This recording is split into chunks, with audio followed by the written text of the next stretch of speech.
वहाँ पे हमने देखा था कि पीएम आवास योजना इसमें क्या चीज़ है। अभी हम लोग थर्ड पर है, priority third, infrastructure and investment. Infra मतलब वही जो डेवलपमेंट के लिए बनाया जाता है चीज़ें, जैसे कि ब्रिज हो गया, डैम हो गया, रोड्स हैं, ये सब कुछ इंफ्रा में आती है। तो इसमें हुआ क्या है, increase in capex for infra. Capex यानी मनी, जो फंडिंग है, जो कैपिटल इन्वेस्टमेंट होता है, वो इंफ्रा के अंदर बढ़ा दिया गया है। कितना? तो capital investment outlay increased for the third consecutive year by 33% to 10 lakh crore, making it 3.3% of GDP. कहने वाली बात यह है कि जो अमाउंट पहले था, लगातार 3 सालों से इसको बढ़ाया जा रहा है, जीडीपी के 3.3% के बराबर कर दिया है अब, और जो लगभग हो सकता है 10 लाख करोड़ के आसपास।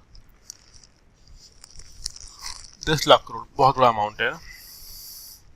अगला है, effective capital expenditure is budgeted at Rs 13.7 lakh crore, 4.5% of GDP. Effective capital expenditure मतलब फाइनली जो मालूम पड़ता है कि कितना खर्च किया गया, इफेक्टिव कितना रहा, वो है 4.5% जीडीपी का। तो जैसे ऊपर दिया हुआ है कि लगातार बढ़ाया जा रहा है, 3.3% ऑफ जीडीपी हुआ, लेकिन अगर इफेक्टिव की बात करते हैं तो वो है लगभग 4.5% ऑफ जीडीपी, और ये 13.7 लाख करोड़ बनता है अमाउंट। तो हमें भले ही ये नंबर याद ना रहे कि कितना रुपए खर्च किया जा रहा है, लेकिन हमें इतना जरूर आइडिया होना चाहिए कि इंफ्रास्ट्रक्चर के अंदर कैपेक्स लगातार बढ़ाया जा रहा है एवरी ईयर, पिछले 3 सालों से ऐसा हो रहा है। फिर कौन कौन सपोर्ट कर रहे हैं इसको? Support to state government for cap investments. इसका मतलब ये होता है कि स्टेट गवर्नमेंट के सपोर्ट के लिए ही कैपिटल इन्वेस्टमेंट इसमें बढ़ाया जा रहा है। The government has decided to continue the 50-year interest free loan to state government for 1 more year। ध्यान ही रखना कि जो सेंट्रल गवर्नमेंट होती है वो स्टेट गवर्नमेंट को लोन देती है, काम मतलब जो भी डेवलपमेंट वगैरह करने के लिए होता है, फिर स्टेट गवर्नमेंट उसको वापस रीपे करती है सेंट्रल गवर्नमेंट को, है ना। ऐसा नहीं कि बस फ्री में दे ही दिया। तो वो जो अमाउंट दिया गया है वो लोन है, और लोन पे इंटरेस्ट लिया जाता है। इतना जरूर है कि उस लोन को वो लोग क्या कर दें, इंटरेस्ट फ्री कर सकते हैं, है ना। हो सकता है लोन माफ भी कर दिया जाए इन फ्यूचर, बट अभी करंट के लिए वो क्या है, इंटरेस्ट फ्री है। फिर बताना चाह रहे हैं, to spur investment in infrastructure and to incentivise them for complementary policy actions. मतलब बाद में इसमें इंसेंटिव्स वगैरह भी ऐड किए जा सकते हैं, तो उसकी उतनी वैल्यू नहीं है, आप बस इतना ध्यान रखो। The enhanced outlay for this is 1.3 lakh crore. आप ये बताना चाह रहे हैं कि इसमें आउटले नहीं देना, बढ़ा दिया गया है, कितना अमाउंट, 1.3 लाख करोड़ को बढ़ा दिया गया है। अब ऐसे पूरा अगेन नंबर बहुत सारे हैं, तो परेशान नहीं होना है, बस आप ये समझो कि कैपिटल इन्वेस्टमेंट इंक्रीज हुआ है, ठीक है। अगला है रेलवे। रेलवे के लिए 2.40 lakh crore rupees provided for the railway, the highest ever outlay and about 9 times the outlay made in 13-14। अभी तक का सबसे ज्यादा अमाउंट रेलवे में दिया गया है इस बजट के अंदर, 2.40 लाख करोड़, ठीक है। 2.40 लाख है, फिर करोड़ है, और ये बोलना चाह रहे हैं कि ये लगभग 9 times है, 9 गुना है उस अमाउंट के जो 2013 या 14 में दिया गया था रेलवे को, यानी और इसकी स्ट्रेंथ बढ़ा दी गई है। एविएशन यानी वो जो एयर ट्रांसपोर्टेशन है, उसमें क्या किया गया है, हाँ good morning, 50 additional airport, heliports, water एरोड्रम्स and advanced landing grounds will be revived for improving regional air connectivity। इस बजट में 50 नए एयरपोर्ट, एडिशनल एयरपोर्ट की बातें की गई हैं। इसके अलावा और कौन कौन से ट्रांसपोर्टेशन प्रोजेक्ट्स चल रहे हैं, तो 100 critical transport infrastructure project for last and first mile connectivity for port, coal, steel, fertiliser and food grain sectors have been identified. मतलब 100 ऐसे और ट्रांसपोर्टेशन के मेथडों को सोचा गया है। वो रोड हो सकती है, वो एंड टू एंड कनेक्टिविटी हो सकती है, उनको रिवाइव करने की बातें की जा रही है। Will be taken up on priority with investment of 75,000 crore including 15,000 crore private sources. अब इसमें ये फंडिंग की बात कर रहा है कि जो एंड टू एंड ट्रांसपोर्टेशन है उसके लिए कितना खर्चा किया जाएगा।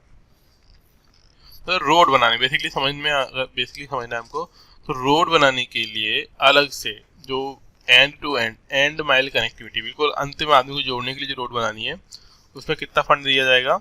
लगभग 75,000 करोड़ रुपीस और 15,000 करोड़ प्राइवेट सोर्सेज से आएगा। फिर अगला है N urban infrastructure development fund UIDF will be established through use of priority sector landing shortfall. Priority sector मतलब हम निर्धारित करेंगे कि किनको हमें प्रायिकता पे रखना है और उनसे लोन लेकर एक फंड बनाया जाएगा, और वो फंड ऐसे होगा कि जब भी जिसको जरूरत पड़ेगी तो उसी फंड में से रुपया दे दिया जाएगा। उसे बोलते हैं प्रायोरिटी सेक्टर लैंडिंग। ठीक है, तो उसका नाम क्या हो जाएगा? Priority sector lending. अगली चीज देखिए, agencies to create urban infrastructure in tier 2 and tier 3 cities. Tier 2 and tier 3 मतलब एक तो हो गए 4 महानगर, 4 महानगरों के बाद जो सिटीज होती है वो टीयर 2 सिटीज होती हैं, फिर टीयर 3 सिटीज होती हैं। तो उनको भी डेवलप करने के लिए क्या बनाया जा रहा है? अर्बन इंफ्रास्ट्रक्चर डेवलप किया जा रहा है। फिर अगला है 10,000 crore and yearly basis will be allotted for this purpose, और हर साल 10,000 करोड़ रुपए इसके लिए दिए जाएंगे डेवलपमेंट के लिए। तो काफी अच्छे डेवलपमेंट की बात की जा रही है। फिर यहाँ पे लिखा हुआ है इंफ्रास्ट्रक्चर एंड इन्वेस्टमेंट में क्या होगा? Incentives to boost investment in infrastructure and productive capacity. इसके मल्टीपल इम्पैक्ट निकलेंगे।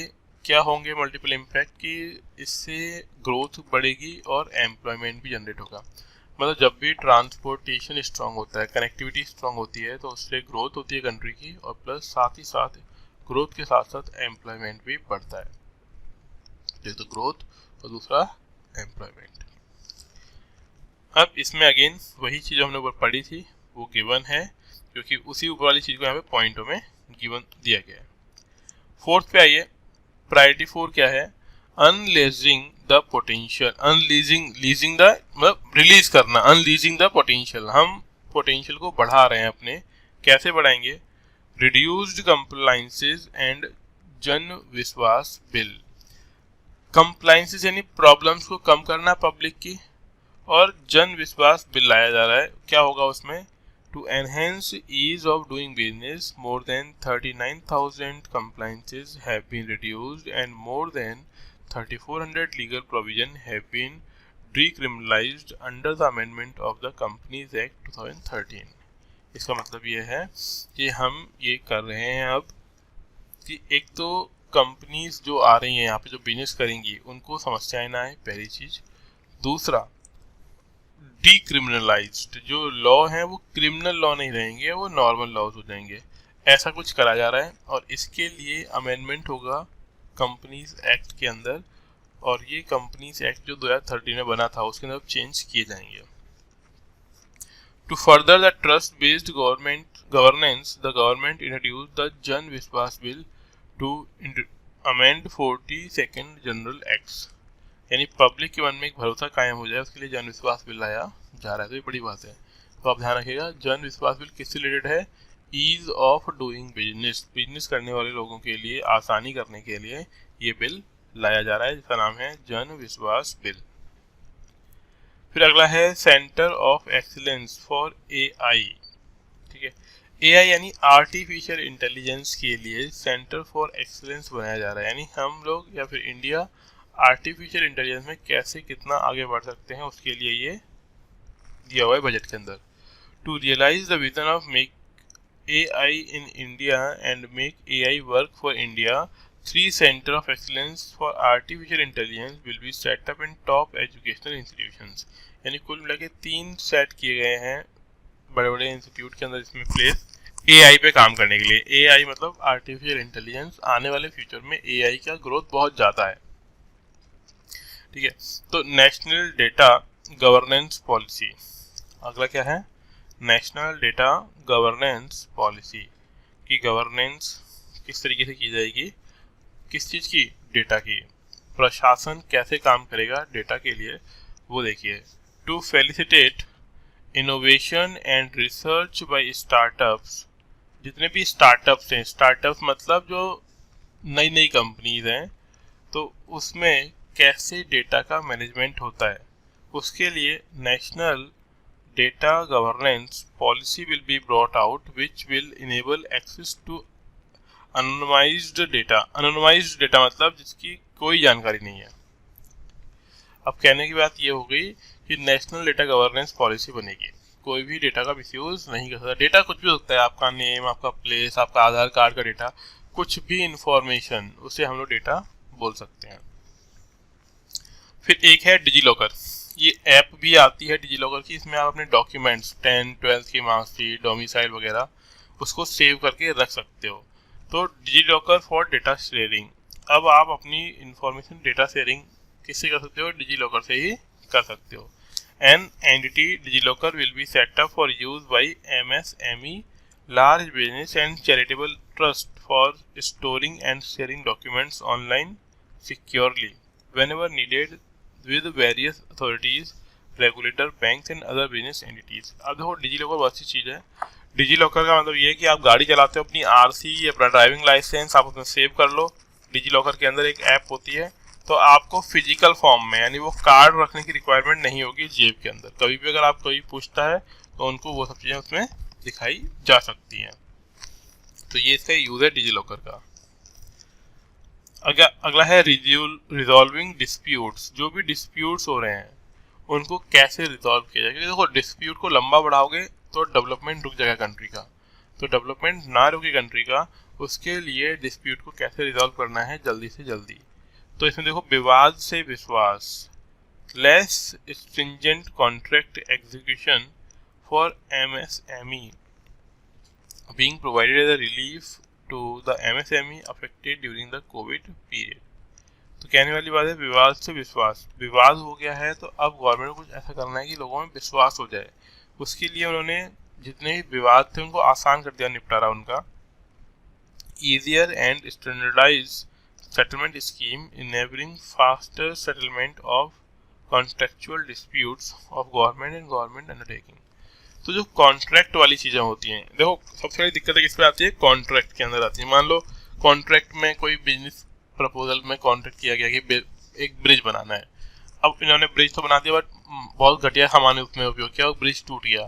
तो इस तरीके से होता क्या है, जो कॉन्ट्रैक्ट में लिखी हुई चीज़ें होती हैं उन पर डिस्प्यूट बहुत ज़्यादा बनते हैं। वही चीज़ यहाँ पे बोली जा रही है। फिर अगला है डिस्प्यूट को रिजॉल्व करने के लिए ई कोर्ट्स, ऑनलाइन कोर्ट्सों की व्यवस्था भी की जा रही है। Phase 3 of E code will be launched for effective administration of justice. तो देखो ये भी एक अच्छी चीज़ है कि जो लोग नहीं आ सकते हैं या फिर सभी लोग नहीं जुड़ पाते हैं तो उनके लिए ई कोड, ऑनलाइन कोड की फैसिलिटी भी प्रोवाइड कराई जानी चाहिए, जिसमें जज डिसीजन ऑनलाइन ही दे सकते हैं। एक तो ये हो गया। अगला है 5G टेक्नोलॉजी। तो ये आपने देखा ही होगा, पहले 4G चल रहा था, अभी 5G का टाइम आने वाला है या फिर आ चुका है वैसे तो, बट अभी पूरी तरीके से नहीं आया है। तो उसी के लिए 100 labs for developing applications using 5G services. तो अब हो ये रहा है कि जितनी भी चीज़ें हैं वो 5G इनेबल्ड हों, इसके लिए 100 लैब्स को डेवलप करने की बात बोली गई है। तो 5G service will be set up in engineering institutions to release a new range of opportunities, business models and employment potential। कुल मिला के एम्प्लॉयमेंट को बढ़ाने के लिए, अपॉर्चुनिटीज को बढ़ाने के लिए ये सब कुछ लाया जा रहा है। फिर अगला है the labs will cover among other applications such as smart classrooms, precision farming, intelligent transport system and health care apps. अब ये जो एप्स होंगी जो उन लैब्स में बनाई जा रही होंगी वो कौन कौन सी चीज़ों में फोकस्ड होंगी, तो वो फोकस्ड होंगी स्मार्ट क्लासरूम पर, प्रिसीजन फार्मिंग, ढंग से फार्मिंग कैसे कर सकते हैं, इंटेलिजेंट ट्रांसपोर्ट सिस्टम, ढंग से ट्रांसपोर्ट सिस्टम कैसे काम करेगा, एंड हेल्थ केयर एप्स, तो हेल्थ केयर कैसे ग्रो करेगा उसके बारे में। देन नेक्स्ट है ग्रीन ग्रोथ। ग्रीन ग्रोथ का मतलब बहुत सिंपल सा होता है ऐसी ग्रोथ जिसमें पॉल्यूटेंट कम से कम हो, यानी जब कंट्री डेवलप कर रही है तो उसे पॉल्यूशन नहीं होना चाहिए। ठीक है, तो इसमें है पीएम प्रणाम टू बी लॉन्च्ड। पीएम प्रणाम यानी पीएम का नमस्ते किस तरीके से, उसमें देखिए, विल इंसेंटिवाइज स्टेट और UTs to promote use of alternative fertilisers. इसे बात की जा रही है कि अल्टरनेटिव फर्टिलाइजर्स को यूज किया जाए। पहली बात तो अल्टरनेटिव यानी जो हेल्थ के लिए भी अच्छे हो और सॉइल के लिए भी अच्छे हो। 500 new waste to wealth plants. Waste to wealth है, जो चीज़ वेस्ट हो चुकी है उससे दोबारा से कैसे सही करके हम लोग से वेल्थ क्रिएट कर सकते हैं, उसे बोलते हैं waste to wealth plants. To be established under Govardhan scheme for promoting circular economy. तो ये मार्क कर लो, गोवर्धन। कई लोगों को लगता है गोवर्धन यानी कहीं टेम्पल की बात तो नहीं हो रही है, तो ध्यान रखिएगा यहाँ पे गोवर्धन का मतलब ये हुआ कि वेस्ट मटेरियल से वेल्थ कैसे बनानी है, उसके लिए जो प्रोग्राम लाया गया है वो है गोवर्धन। अगला है green credit programme to be notified under EPA to incentivise sustainable actions. इसका मतलब ये हुआ जो लोग कम पॉल्यूशन कर रहे हैं, जो कंट्रीज कम पॉल्यूशन कर रहे हैं, उनके लिए ग्रीन क्रेडिट प्रोग्राम होना चाहिए। मतलब जितना उन्होंने कम पॉल्यूट किया उतनी उनको मनी मिल जाए, है ना, कि अगर और यूज़ करते तो कितना यूज़ कर सकते थे वो उस तरीके से। तो इस पर हमें ध्यान रखना है। नेक्स्ट है sustainable ecosystem development.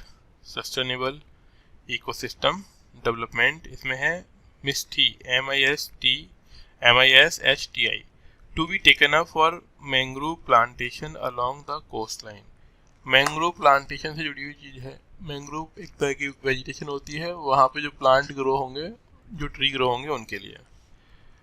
Amrit Dharohar to be implemented for optimal use of wetlands. ये मार्क कर लो, कोई पूछता है अमृत धरोहर किससे जुड़ी हुई है, तो optimal use of wetlands. Wetlands यानी आर्द्र क्षेत्र, आर्द्र क्षेत्र जहाँ पे पानी भरा हुआ हो और जहाँ पे natural vegetation and wild life grow कर रही होती है, उसे हम बोलते हैं वेटलैंड्स। और इनके लिए जो पॉलिसी लाई गई है उसका नाम है अमृत धरोहर। अगर अदर इनिशिएटिव्स, और कौन कौन से इनिशिएटिव्स लिए गए हैं, तो वो है setting up 10,000 bio input resource centres to facilitate farmer to adopt natural farming. यानी 10,000 वो सेंटर्स खोले गए हैं फार्मर्स को बताने के लिए कि वो नेचुरल तरीके से फार्मिंग कर पाएँ। Then promotion of battery energy storage system, और हम लोग ये प्रमोट कर रहे हैं कि बैटरी में एनर्जी को स्टोर करना, जैसे कि सोलर की एनर्जी को स्टोर करने के जो प्रोग्राम है उसे बोला गया है बैटरी एनर्जी स्टोरेज सिस्टम।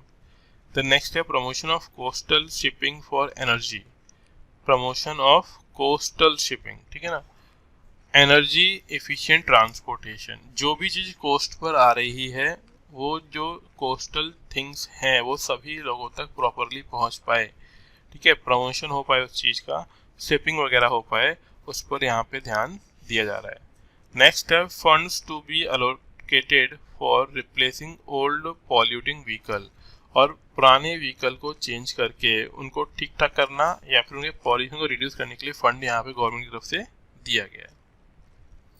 ठीक है, अब हम लोग एक बार पढ़ लेते हैं जो हमने ऊपर पैराग्राफ के अंदर एक डायग्राम में चीज़ें पढ़ी हैं, उसके बारे में देखो यहाँ पे। नेशनल ग्रीन हाइड्रोजन मिशन, तो ये देखा भी होगा, नितिन गडकरी जी भी इस पे काम कर रहे हैं, वो मिनिस्टर हैं, कि अब हम सोच रहे हैं कि हाइड्रोजन से व्हीकल चलाया जाए। तो an outlay of 19,700 crore has been allocated to national green hydrogen mission. तो कंट्री में ग्रीन हाइड्रोजन पर काम करने के लिए 19,700 करोड़ रुपए दिए गए हैं। To facilitate in transition of the economy to low carbon intensity, reduce dispense of fossil fuels import and make the country assume technology and market leadership in sunrise sector। क्या इसका मतलब कुल मिला के ये था, इस मनी के द्वारा, जो ये मनी दी गई है, हम हमारी डिपेंडेंसी फोशल फ्यूल्स पर कम कर दें। और फोशल फ्यूल्स होते हैं पेट्रोलियम, कोल, ये सब कुछ। फोशल फ्यूल्स पे कम करके हम ओवरऑल सभी में ग्रोथ कर पाएँ और हम लोग हाइड्रोजन को यूज़ करके व्हीकल और ट्रांसपोर्टेशन को प्रमोट कर पाएँ, इस पर फोकस करने की बात की गई है। The target is to reach an annual production of 5 MMT by 2030। Million मतलब मीट्रिक मिलियन टन होता है ये, कि हम ये अनुमान लगा रहे हैं कि इतना हम लोग प्रोड्यूस करेंगे 2030 तक हाइड्रोजन, जिससे हम लोग व्हीकल वगैरह को चला पाएँ। तो इतना बस शॉर्ट में ध्यान रखना है। अगला है गोवर्धन स्कीम। तो अभी हमने देखा ही था ऊपर नाम इसका, गोवर्धन स्कीम मतलब वेस्ट से वेल्थ बनाने की स्कीम है। तो 500 new waste to wealth plant under Govardhan scheme will be established to promote circular economy. Circular economy मतलब 200 compressed biogas plants and 300 community cluster based plants. Total investment 10,000 crore. तो 10,000 करोड़ का खर्चा किया जा रहा है इसमें। और कुल मिला के ऐसा कुछ करेंगे कि जितना भी वेस्ट है, जो गोबर वगैरह है, जो वेस्ट है, अनवांटेड है, उससे हम लोग वेल्थ क्रिएट कर पाएँ, वेल्थ यानी मनी अर्न कर पाएँ।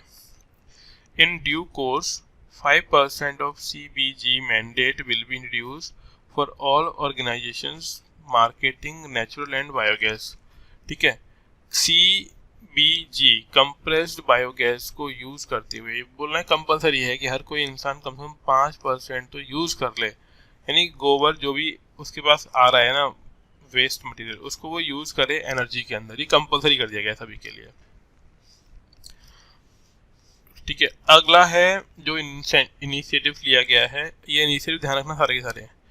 भारतीय प्राकृतिक खेती।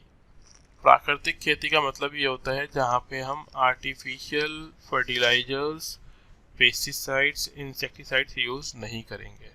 ठीक है, तो यहाँ पर बोलना चाह रहा है बायो इनपुट रिसोर्स सेंटर। प्राकृतिक रूप से खेती करने के लिए क्या क्या रिक्वायर्ड होगा, उसके लिए सेंटर बनाया गया है।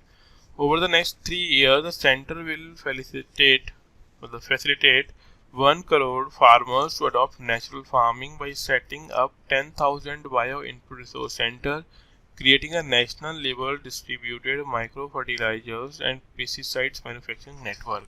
तो गवर्नमेंट ये चाह रही है कि हमारे फार्मर्स जो हैं वो नेचुरल तरीके से फार्मिंग करें। उसके लिए काफ़ी सारे सेंटर्स इस्टेब्लिश किए जा रहे हैं, जिनका नंबर वगैरह को 10,000 के आसपास। और इसमें ये चाहेंगे कि हम लोग नेचुरल तरीके से जो फार्मिंग जो लोग कर रहे हैं वो नेचुरल तरीके से फार्मिंग करें और उनको नेचुरल पेस्टिसाइड्स और इंसेक्टिसाइड्स दिए जाएंगे। ये तो हो गया नॉर्मल। अदर इन्वेस्टमेंट इन ग्रीन एनर्जी। और इन्वेस्टमेंट कौन कौन सा है, कहाँ कहाँ है ग्रीन एनर्जी के लिए, वो समझिए। 35,000 crore for priority capital investment towards energy transition. 35,000 crore रुपए खर्च किए जा रहे हैं एनर्जी को ट्रांसफ़र करने के लिए। And net zero objectives. Net zero objectives का मतलब ये है कि हम ये चाह रहे हैं कि कुछ टाइम के बाद जो पॉल्यूटेंट इमिट होते हैं वो जीरो इमिट होना स्टार्ट हो जाए, बिल्कुल ही पॉल्यूटेंट ना निकले। इसी के लिए ministry of petroleum and natural gas काम कर रहे हैं। नेक्स्ट है battery energy storage system with capacity of 4,000 megawatt MWH मान लीजिए, to be supported with viability gap funding. Viability gap funding का मतलब ये होता है कि हम लोग ये चाहते हैं जो रिमेनिंग कुछ रिक्वायरमेंट है इस फील्ड में उसके लिए फंडिंग मिल जाए, जिससे हम काफ़ी सारी एनर्जी को बैटरीज में स्टोर करके उनको यूज़ कर पाएँ। क्योंकि बैटरी रिचार्जेबल होती है कि एक बार यूज़ करो डिस्चार्ज या फिर दोबारा चार्ज करो, उस तरीके से इस पर काम चल रहा है। Then 20,700 crore central support for inter state transmission system for.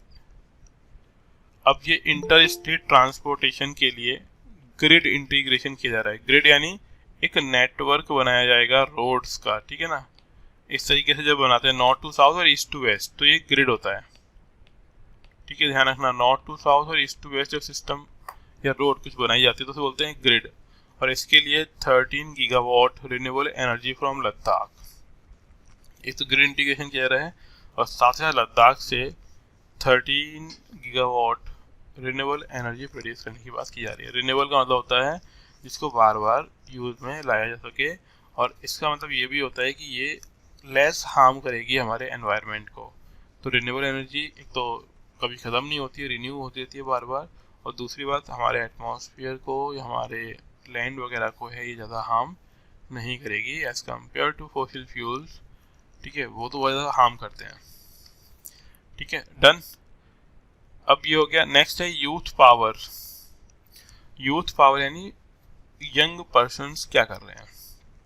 तो इसके लिए देखो, पहला एम्पावरिंग अमृत पीढ़ी। अमृत पीढ़ी यानी आने वाली पीढ़ी के डेवलपमेंट की बातें की जा रही है। तो कैसे पीढ़ी कैसे अच्छी बनेगी, उसको स्किल्स देनी पड़ेगी, उसको टेक्नोलॉजी बतानी पड़ेगी।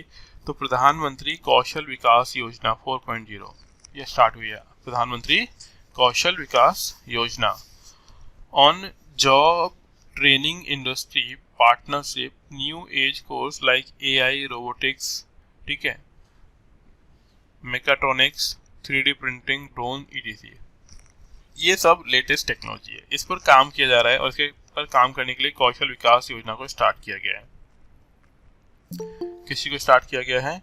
कौशल विकास योजना।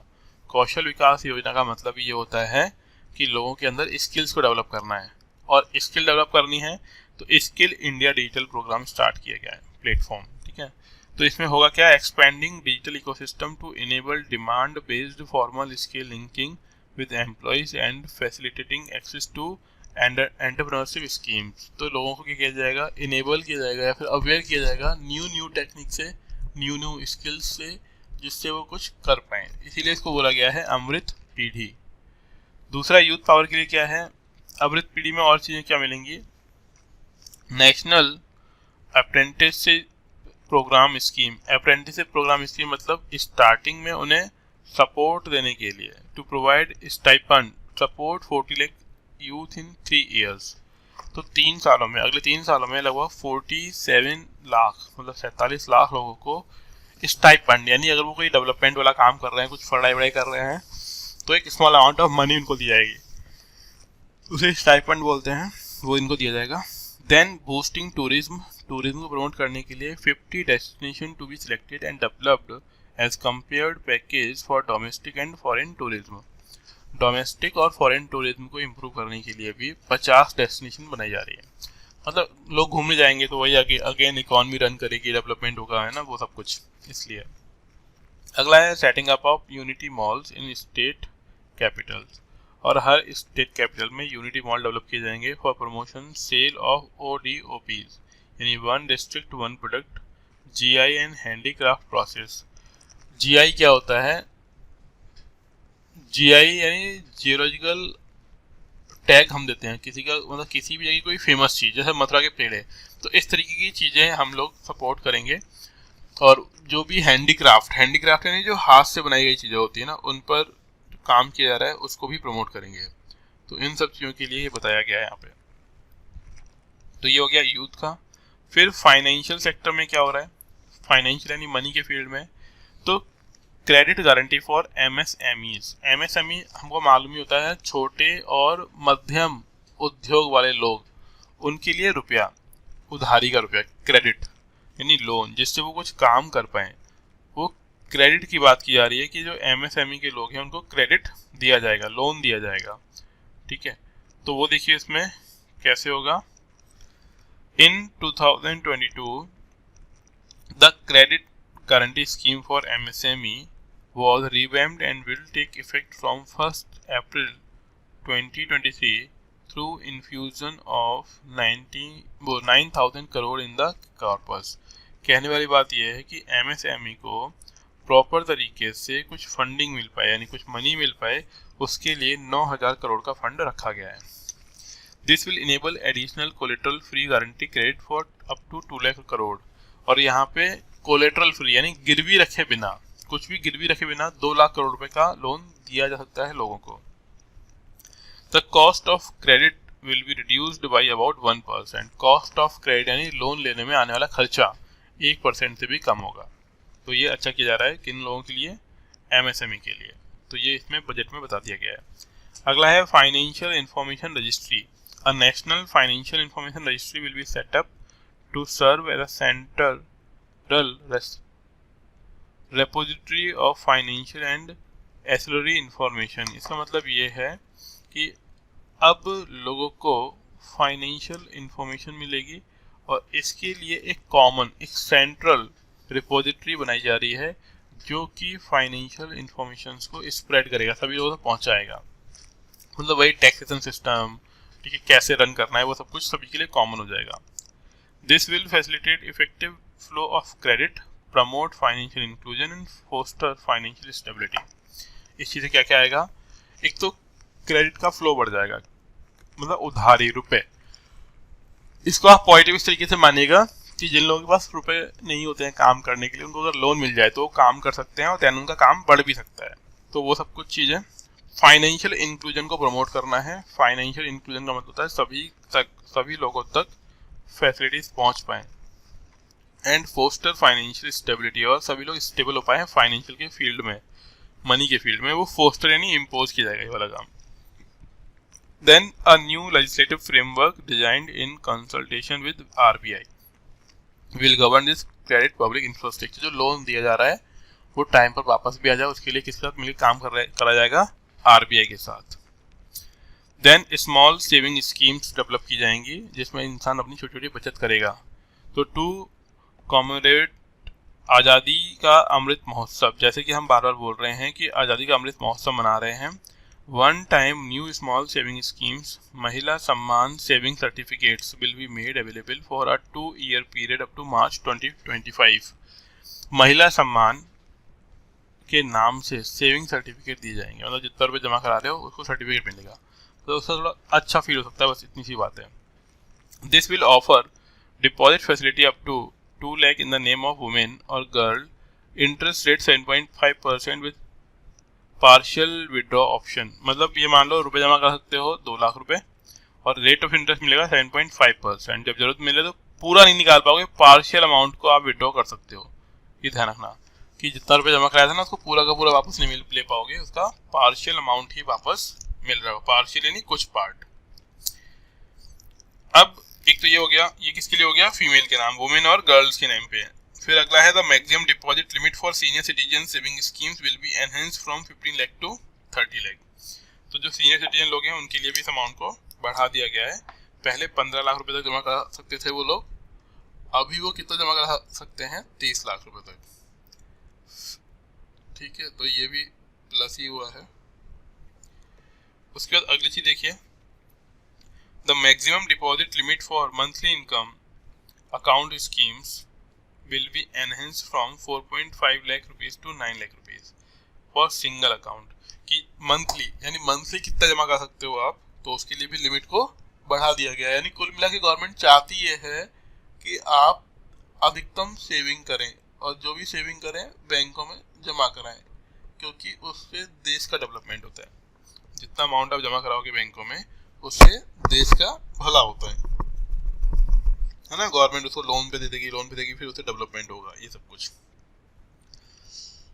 Similarly for 9 lakh rupees to 15 lakh for joint account. अगर कोई अकाउंट जॉइंट अकाउंट है यानी हस्बैंड वाइफ के कंबाइंडली नाम पर है, तो उसमें 15 लाख तक की लिमिट रखी गई है मंथली बेसिस पर, कि इतना अमाउंट आप जमा करा सकते हो मंथली। ठीक है, अब आते हैं हम लोग फाइनेंशियल सेक्टर पर। तो जो भी हमने ऊपर पढ़ा वही चीज इसमें लिखी हुई है इस ग्राफ के अंदर। तो इसके बाद नीचे आइए, बोल रहा है what is the status of fiscal management. Fiscal management यानी बजट, जो खर्चा हो रहा है तो उसको गवर्नमेंट किस तरीके से मैनेज कर रहा है, उसे बोलते हैं फिस्कल मैनेजमेंट। तो इसमें देखिए, utilisation of fund for capital expenditure. जितना भी फंड यानी कि जो गवर्नमेंट मनी दे रही है उसका काम हमें करना है कैपिटल एक्सपेंडिचर बढ़ाने में। यानी कैपिटल का जो एक्सपेंडिचर है, खर्चा जो है वो ढंग से होना चाहिए जिससे फायदा मिले बाद में जाके। The Indian finance minister stated that all state must utilise their 50-year loan for capital expenses by the end of 2023-24। 50-year loan for capital expenses, इसका मतलब ये होता है कि जो डेवलपमेंट करने के लिए स्टेट्स को फंड दिया गया था उसको वो यूज़ कर लें पूरे को। यूज़ करने का मतलब ये होता है कि कुछ जो डेवलपमेंट करने हैं कंट्री में वो किए जाएं और जिससे कि लोगों का भला हो। और जब वो फंड यूज़ कर लिए जाएंगे ना तो उससे और ज़्यादा एम्प्लॉयमेंट ग्रो होगा। और ज़्यादा एम्प्लॉयमेंट कैसे ग्रो होता है? तो वो मैंने समझा ही दिया है कि अगर आप रुपए लोन लेके एक बिजनेस डालते हो तो डेफिनेटली आपको उस बिजनेस में फ़ायदा होगा और आप उस रुपए से ज़्यादा रुपए कमा रहे होगे। वही चीज़ यहाँ पे भी सोची जा रही है। अगला है most of this will be at the discretion of state but a part will be continual on state designated for specific purpose such as, यानी बताना चाह रहे हैं जो भी फंड दिया गया है वो अलग अलग है पहली बात तो, लेकिन तब भी ऑन एन एवरेज हम लोग ये मान सकते हैं कि जो फंड दिया गया है वो कौन कौन से कामों में खर्च किया जा सकता है। पहला, रिप्लेसिंग आउटडेटेड गवर्नमेंट व्हीकल्स, जो खराब व्हीकल है उनको हम लोग नए से कन्वर्ट कर सकते हैं। दूसरा है improving urban planning, urban planning को इम्प्रूव किया जा सकता है। Making urban local bodies eligible for obtaining multiple bonds, multiple bonds again money इकट्ठा करने का तरीका होता है गवर्नमेंट का कि वो बॉन्ड्स पब्लिक को सेल करती है, जो कि एक पेपर डॉक्यूमेंट होता है बॉन्ड, और उसके बदले में उनको रुपया मिलता है काम करने के लिए। बाद में वो रीपे भी करना होता है, बॉन्ड वापस लेके आएगी पब्लिक 1 साल या 2 साल या 5 साल के हिसाब से, और फिर उस पर उनको इंटरेस्ट के साथ गवर्नमेंट को पे करना होता है। Building housing for policy officers, police officers, police officers के लिए हाउसिंग वगैरह बनाने का काम किया सकता है। कंस्ट्रक्शन यूनिटी मॉल, तो यूनिटी मॉल हमने ऊपर पढ़ ही लिया कि जो हर जगह पर होगा और सब सारी फैसिलिटीज यहाँ पे मिल सकती हैं। Creating libraries, digital infrastructure for children and adolescent, बच्चे और थोड़े बड़े बच्चों के लिए लाइब्रेरीज और डिजिटल इंफ्रास्ट्रक्चर डेवलप करना, इसके लिए भी गवर्नमेंट को फंड की रिक्वायरमेंट होगी। ये सब कुछ करेंगे तो अच्छा रहेगा। अगला है contributing to the capital expenses of central schemes, जो सेंट्रल स्पॉन्सर्ड स्कीम्स होती हैं, तो सेंट्रल गवर्नमेंट जिन स्कीमों को चला रहा है उनके लिए खर्च करना चाहिए मनी को, जिससे कि आगे डेवलपमेंट बेहतर तरीके से हो पाए, वो चीज़ इसमें बोली गई है। Then physical deficit allowed to states, physical deficit को मतलब एक तरीके से राजकोषीय घाटा है ना, वो कर सकते हैं स्टेट, ऐसा बोल दिया जाए। States are allowed to have a deficit of 3.5% of their gross domestic product, with 0.5% of this amount specifically designated for power sector reforms. तो गवर्नमेंट ये बोलना चाह रही है कि जितना भी घाटा होता है स्टेट गवर्नमेंट्स को, उसमें से 0.5% खर्च होना चाहिए किस पर, पावर सेक्टर रिफॉर्म्स पर, यानी एनर्जी जनरेशन में खर्च होना चाहिए। आपको बस ये ध्यान रखना है 0.5% एनर्जी जनरेशन के लिए बात की जा रही है। अगला है रिवाइज्ड एस्टिमेशन फॉर 2022-23। अब यहाँ पे बस दिया हुआ है रिवाइज्ड एस्टिमेशन कि कितना हम लोग उम्मीद कर रहे हैं, कितना रुपया आएगा और कितना खर्च करेंगे। तो बोलना चाह रहे हैं टोटल रिसिप्ट्स एक्सक्लूडिंग बोरोइंग्स, जो आएगा रिसिप्ट्स यानी जो हम लोग इनकम करेंगे वो करेंगे 24.3 लाख करोड़, जिसमें से नेट टैक्स जो आएगा वो आएगा मतलब 20.9 लाख करोड़। तो नेट टैक्स रिसिप्ट हो गया, और बाकी टोटल एक्सपेंडिचर कितना होगा 41.9 लाख करोड़। तो ध्यान रखना है इनकम कम और खर्चा ज़्यादा है। इनकम 24.3 लाख करोड़ ही है और खर्चा कितना है 41.9 lakh crore. Total expenditure 7.3 lakh crore capital expenditure, and physical deficit रहेगा 6.4% ऑफ जीडीपी। फिजिकल डेफिसिट मतलब राजकोषीय घाटा, ये 4 to 6% ओके होता है। हालांकि 6.4% ऑफ जीडीपी हो रहा है तब भी इतनी बड़ी बात नहीं है, यानी खर्चा हमारा ठीक ठाक हो रहा है। राजकोष में घाटा इतना होता है, चलता है। अगला है बजट एस्टिमेशन 23-24। तो अब ध्यान रखो कि ये ऊपर वाला था 22-23, पिछले साल कितना हुआ है ना, ये एक्चुअल है कि इतना रुपए आया इतना रुपए खर्च हो गया। अब 2023-24 के लिए क्या उम्मीदें कर रहे हैं अपन लोग, उम्मीदें ये कर रहे हैं कि अपन टोटल मिला के अर्निंग करेंगे कितना 27.2 लाख करोड़। एस्टिमेट रिसिप्ट कितना है 27.2 लाख करोड़ का अर्निंग हो सकती है, ठीक है। फिर है टोटल एस्टिमेटेड एक्सपेंडिचर, खर्चा कितना करेंगे 45 लाख करोड़। तो अगेन इनकम से ज़्यादा खर्चा हमारा होने वाला है। अब फिर इसमें लिखा हुआ है नेट टैक्स रिसिप्ट्स, मतलब टैक्स के फॉर्म में कितना रुपया आएगा 23.3 लाख करोड़, और फिजिकल डेफिसिट कितना हो जाएगा 5.9%। जैसे मैंने बोला हमारा 4 to 6% होना चाहिए, तो उसी उम्मीद को ध्यान रखते हुए 4.9 का इन्होंने टारगेट किया है, क्योंकि टारगेट 6 से ऊपर तो कर ही नहीं सकते, क्योंकि 6 से ऊपर करेंगे तो सही नहीं माना जाएगा, तो टारगेट तो हमेशा कम ही रखेंगे। अब ईयर के एंड में जब अगली साल आएगा बजट तो हमें मालूम पड़ेगा कि ये कितना सक्सेसफुल रहा कितना नहीं। To finance the physical deficit in 23-24 the net market borrowing from dated securities are estimated. अब ये गवर्नमेंट क्या करेगा, सिक्योरिटीज बेचेगा। अब ये याद भी करो तो ठीक, नहीं भी करो तो कोई दिक्कत नहीं है, क्योंकि अब देखो 45 लाख करोड़ खर्च होने वाले हैं, इनकम 27 लाख करोड़ ही होने वाली है, तो जो बच गया ना रुपया, कितना बच गया घटा के देख लो, उतना लोन लेना पड़ेगा अपन लोगों को। तो लोन बाहर से लिया जाता है मार्केट से। तो gross market boring 15.4 lakh crore वगैरह एस्टिमेटेड की जा रही है। तो ये कुछ अनुमान है कि इतना अपन लोग करेंगे। फिर लिखा हुआ है आगे, the government is committed to sticking to this plan to reduce the fiscal deficit to below 4.5% by 2025-26। तो जैसे मैंने बोला था अभी तुमको कि भैया गवर्नमेंट कितना डेफिसिट रख सकती है, 4 to 6% के बीच में रख सकती है। मतलब फिजिकल डेफिसिट 4 to 6% के बीच में ही होना चाहिए। तो वही इन्होंने बोला है कि 2025-26 तक हम लोग अपना फिजिकल डेफिसिट यानी राजकोषीय घाटा 4.5% के आसपास कर लेंगे। ध्यान रखना, अगेन ये टारगेट है, हो सकता है अचीव हो सकता है नहीं हो, लेकिन टारगेट हमेशा अच्छे ही रखे जाते हैं। तो इसलिए इसने बोल दिया कि हम 2025-26 तक अपना जो फिजिकल डेफिसिट है वो 4.5% तक ले आएंगे, क्योंकि अच्छा माना जाता है 4 और 6 होता है मैक्सिमम। तो हम लोग 4.5 की बात यहाँ पे कर रहे हैं कि 4.5% तक अपना बजट का डेफिसिट लेके आ जाएंगे। ये ट्रेंड है डेफिसिट का। तो पहले हमने जब से अगर हम बात कर रहे हैं तो हम लोग लगातार इसको डिक्लाइन में कम ही कर रहे हैं, हमारे बजट को, बजट के घाटे को। चाहे कोविड ऐसी कंडीशन भी आई हो तब भी हमने लगातार अपने डेफिसिट को क्या किया हुआ है, कम किया हुआ है। तो ये अच्छी बात है कि हमारे डेफिसिट को क्या कर रहे हैं, लगातार कम कर रहे हैं, प्लस पॉइंट है ये। अगला है what are the reforms proposed in direct taxation. तो ये देखो रिफॉर्म्स क्या किए गए हैं टैक्सेशन के अंदर। तो ये वही चीज जो आपने सुना ही होगा कि सबसे मेन अनाउंसमेंट क्या की गई है कि टैक्स की लिमिट बढ़ा दी गई है, 7 लाख तक की इनकम को टैक्स फ्री कर दिया गया है।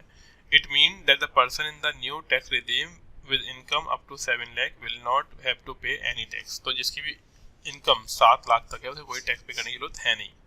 The tax structure in the new personal tax regime has been changed by reducing the number of slabs to 5 and increasing the tax exemption limit 3 lakh. Again tax में स्लैब्स को कम किया गया है, जो परसेंटेज होता है ना कि इतना इनकम करोगे तो इतना टैक्स देना पड़ेगा, वो सब कुछ, और 3 लाख तक के इनकम को टैक्स फ्री बनाया गया है ना, ये वो चीज़ है। अगला है other tax reforms. Other tax reforms में क्या किया गया है, तो standard deductions. The new tax regime has proposed to increase the standard deduction for salary individuals to 50,000 rupees and the deduction for family pension up to 15,000 rupees. तो देखो increase किया गया है स्टैंडर्ड डिडक्शन को। तो ये कुछ काम की चीज नहीं है, बस 50,000 रुपए इंप्रूव किया गया। तो वो क्या है, वही था पहले 2.5 लाख रुपए था, 3 लाख रुपए कर दिया गया, तो कोई बड़ा चेंजेस नहीं है। और देन जिनको पेंशन मिलती है उनके लिए 15,000 रुपए का डेवलपमेंट किया गया, तो ये भी कोई काम की चीज नहीं है, बस आपको ध्यान रखना कि ऐसा कुछ हुआ है। अगला है एमएसएमई, जो छोटे मोटे बिजनेस करते हैं उनके लिए क्या है, the limit for presumptive taxation have been increased for micro enterprises and certain professionals as long as to amount received in cash does not exceed 5% total gross turnover. यानी इसका मतलब ये बोलना चाह रहे हैं कि जितना भी टर्नओवर है उसका 5% से ज़्यादा आप कैश में अमाउंट नहीं ले सकते हो। अब कैश में नहीं लोगे, इससे फ़ायदा गवर्नमेंट को क्या होता है कि गवर्नमेंट को मालूम पड़ेगा कि सारा का सारा अमाउंट कहाँ से आ रहा है, क्योंकि अगर सब कुछ ऑनलाइन आएगा या फिर चैनल से आएगा तो ना, तो उसको ट्रैक करना आसान होता है, तो उससे टैक्स लिया जा सकता है। तो इसमें ये बोला गया है 5% ज़्यादा टैक्स मतलब कैश नहीं ले सकते। The deduction for payment made to MSME will only be allowed when payment is actually made to support their timely receipt of payment। ठीक है, अब ये छोटे बिजनेसमैन लोगों वालों के लिए बोला गया है कि जो पेमेंट है उसको आपको टाइमली रीपे करना होगा, नहीं टाइम के साथ देना होगा, तो ही वो काउंट किया जाएगा, अदरवाइज फिर उसको कुछ पेनल्टी वगैरह लगा देंगे ये लोग।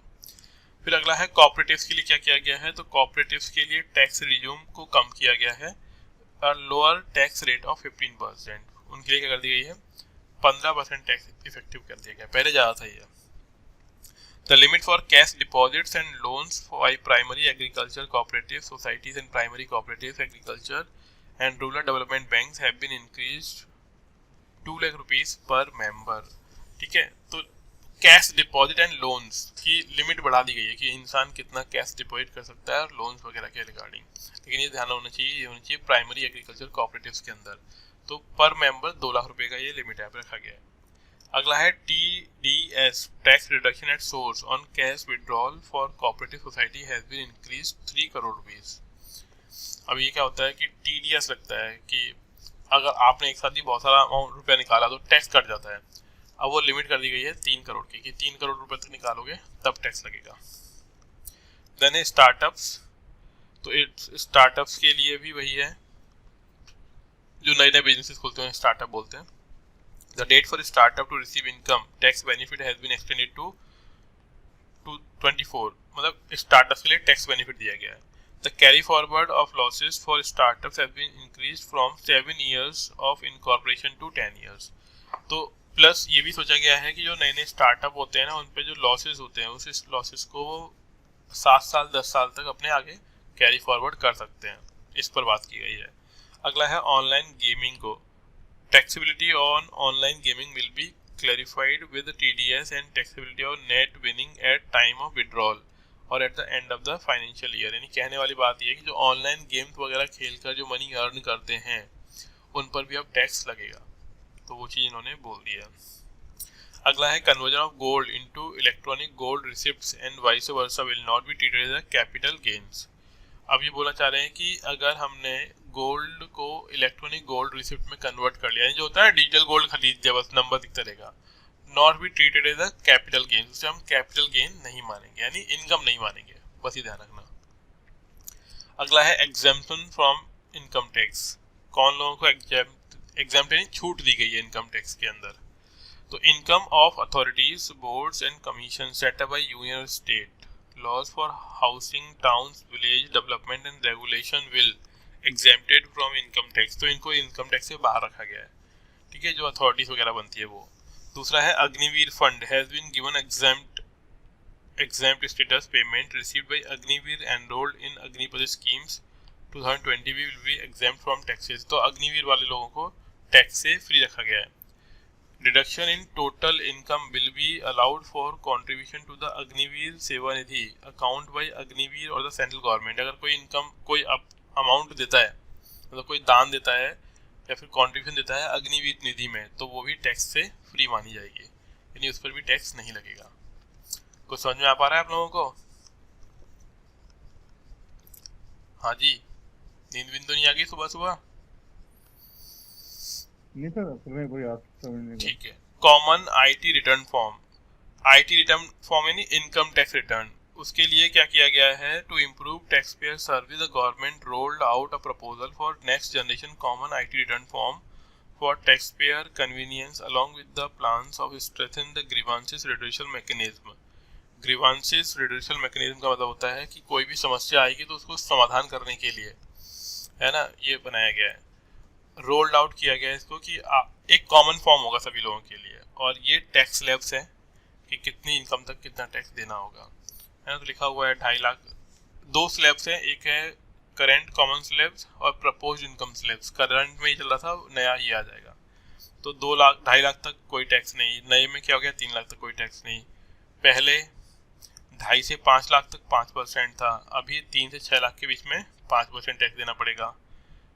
5 से 7.5 लाख 10%, फिर अभी कितना हो गया 6 से 9 लाख के लिए 10%। तो ये स्लैब दी हुई है, आप इसको आराम से पढ़ लो, फिर एंड में देना 30% तक टैक्स यहाँ पे प्रपोज किया गया है। फिर अगला है what are the reform propose in indirect taxes, क्या क्या रिफॉर्म की बातें इसमें की गई है इनडायरेक्ट टैक्सेस के अंदर। तो कस्टम ड्यूटीज, कस्टम ड्यूटीज क्या होता है कि बाहर से कोई चीज़ मंगवाई, है ना, उस पर किस तरीके से टैक्सेस रहेंगे। कितना हो रहा है यार, थोड़ा ही हो रहा है, अभी हो जाएगा, है ना, देखिएगा। तो कस्टम ड्यूटीज का मतलब होता है the number of basic custom duties rates for goods other than textile and agriculture has been decrease 13 from 21, यानी कस्टम ड्यूटीज को क्या कर दिया है, कम कर दिया है। पहले 21 थी, अभी 13 कर दी गई है।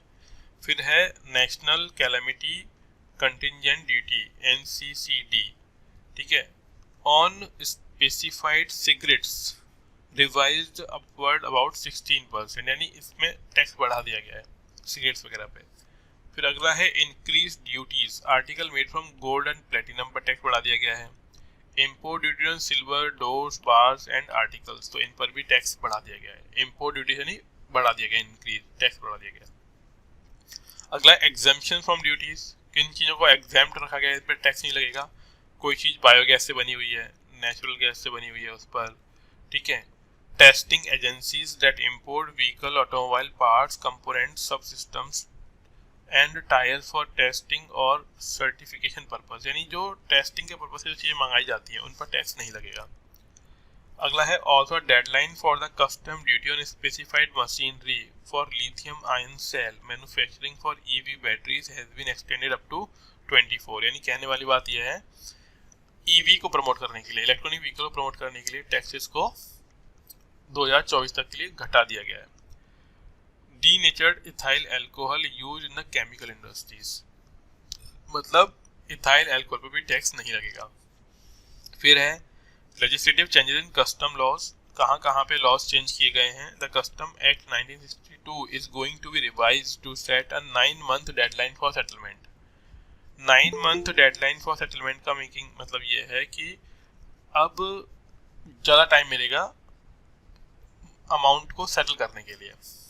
फिर इसके अलावा है कस्टम टैरिफ एक्ट लाया जाएगा, उसको चेंज करा जाएगा, will be revised to make the purpose and scope for anti dumping duty. Anti dumping duty का मतलब क्या होता है कि दूसरी कंट्रीज कोई ऐसा सामान अपनी कंट्री में डंप कर देते हैं जिससे हमारे यहाँ के लोगों को लॉस होता है, तो उसे बोलते हैं एंटी डंपिंग ड्यूटी। मान लो चाइना है, कोई चीज़ों को हमारी कंट्री में बहुत सस्ते में बेचना स्टार्ट कर दे और जिससे यहाँ के लोकल प्रोड्यूसर्स को दिक्कत हो, तो उसे उसके लिए लगाई जाती है एंटी डंपिंग ड्यूटी। फिर अगला होता है काउंटर वेलिंग ड्यूटी। ये सेफ गार्ड मेजर्स होते हैं हमारे यहाँ के बिजनेसमैनों को बचाने के लिए। काउंटर वेलिंग ड्यूटी यानी यहाँ पे कोई चीज़ सस्ती ना आ जाए, इसके लिए हम लोग उस पर टैक्स लगा देते हैं, तो उससे वो यहाँ पे जो इंडिया के लोग जो बना रहे हैं उतनी ही कीमत पे दूसरी कंट्री से बनी हुई चीज़ें हमें मिलेंगी, उसे बोलते हैं countervailing duty. Changes will also be made to the central goods and service tax, मतलब सर्विस टैक्स एक्ट, तो सेंट्रल गुड्स एंड सर्विस इसमें भी कुछ चेंजेस किए जाएंगे। अगला है GST, the minimum amount for tax for starting a prosecution under GST will be raised from 1 crore to 2 crore. अब देखो ये कुछ चीज़ें हैं जिनको डेफिनेटली बढ़ाया गया है कि टैक्स को अंदर कुछ अगर कोई दिक्कतें आ रही हैं, कोई केस वगैरह होगा तो उसके लिए 2 करोड़ तक का अमाउंट होना चाहिए। The compounding amount for tax will be reduce from 50 to 150% to 25 to 100% of the tax amount. अब देखो ये चीज़ें क्या है ना, इनको आप एक बार बस हल्के से रीडिंग कर लोगे क्योंकि ये बहुत नॉर्मल सी चीज़ें हैं जो आपने पहले भी पढ़ी होंगी और इतनी काम की भी नहीं है।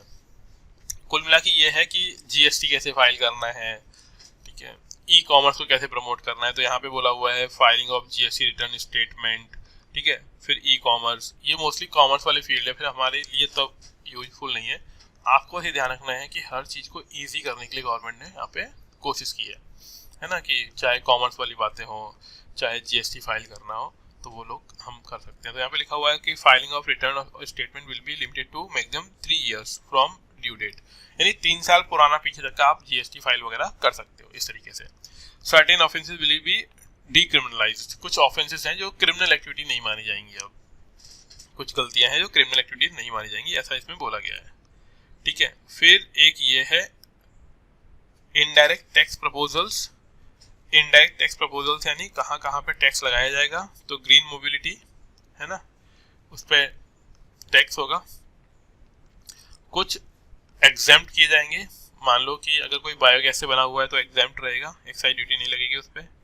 अगेन इलेक्ट्रॉनिक्स चीज़ें हैं उस पर टैक्स किस तरीके से रहेगा, इलेक्ट्रिकल्स, केमिकल एंड पेट्रोकेमिकल, तो इनका सभी का परसेंटेज दिया हुआ है कितना परसेंटेज पे टैक्स लगेगा, है ना, ये इनडायरेक्ट टैक्स हो गया। फिर indirect tax proposal marine product पर, लैब ग्रोन डायमंड्स यानी डायमंड्स पे टैक्स लगेगा, then precious metals, compounded rubber, cigarettes, तो ये वही चीज़ है कि क्या चीज़ महंगा क्या चीज़ सस्ता, तो इनडायरेक्ट टैक्स प्रपोजल इस पर दिया गया है कि इस पर टैक्स लगना चाहिए। तो ये सारी की सारी चीज़ें हैं, आप इन देख सकते हो कि टैक्स हालांकि अपने काम की चीज़ नहीं है। फिर अगला है रुपीज़ कम और रुपीज़ गोज, कहाँ से आता है कहाँ पे जाता है, कुल मिला के गवर्नमेंट को कहाँ कहाँ से इनकम होती है और कहाँ कहाँ पे खर्चा होता है। तो ये बहुत सिंपल सा है कि इनकम टैक्स गवर्नमेंट रिसीव करती है, बोरोइंग अदर लाइबिलिटीज, ठीक है, रुपीज़ वहाँ से आता है तो उधार ही लेंगे या फिर हमें कहीं और से मिल रहा होगा। नॉन टैक्स रिसिप्ट्स, नॉन डेप्ट capital receipts, custom duties, corporate tax, GST, goods and service tax, और union excise duty. Excise duty यानी जो कुछ भी चीज़ अपने यहाँ पे आएंगी उनमें एक्साइज ड्यूटी लगती है, इससे रुपया आता है। फिर खर्चा कहाँ पर हो रहा होगा? पेंशन देने में लोगों को इंटरेस्ट रीपेमेंट करने के लिए, जो हमने लोन ले रखा है उस पर इंटरेस्ट देना पड़ता है। फिर सेंट्रल की कुछ स्कीम होती है उसमें खर्चा होता है, सब्सिडी देनी पड़ती है उसमें खर्चा होता है, डिफेंस में खर्चा होता है, सेंट्रल गवर्नमेंट जो स्कीम चला रही है उस पर खर्चा होगा, फाइनेंस कमीशन मनी जो ट्रांसफर करता है स्टेट गवर्नमेंट को उस पर खर्चा होता है, और स्टेट को कुछ रुपये देने पड़ते हैं स्टेट गवर्नमेंट को, इन सभी जगहों पे खर्चा होगा। और अदर एक्सपेंडिचर होता है लगभग 2-3% 1% के आसपास, जो कुछ और खर्च होते हैं छोटे मोटे। इस तरीके से जो रुपया आया उतना ही रुपया चला जाता है, उस तरीके से हम इसको डिफाइन करते हैं। तो ये हमारा हो गया कि रुपीज़ कहाँ से आता है कहाँ चला जाता है, और ये हमारा समरी पूरी कंप्लीट होती है बजट की। अब इसकी PDF मैं अभी ग्रुप पे डाल रहा हूँ, आप इसको पढ़ लीजिएगा, ठीक है, इकोनॉमिक सर्वे की भी और अपने बजट की भी। तो ये हमारा डन हो गया है, बजट भी इकोनॉमिक सर्वे भी। अगली क्लास से हम लोग करंट अफेयर्स पढ़ेंगे इकोनॉमिक्स के अलावा, क्योंकि इकोनॉमिक्स वाला काम तो हो गया हमारा। अब नॉर्मल करंट अफेयर की हम लोग हर दिन थोड़ी थोड़ी चीज़ें पढ़ते रहेंगे, और आपको साथ के साथ उनको याद कर लेना है। ओके, तो थैंक यू, मिलते हैं नेक्स्ट क्लास में।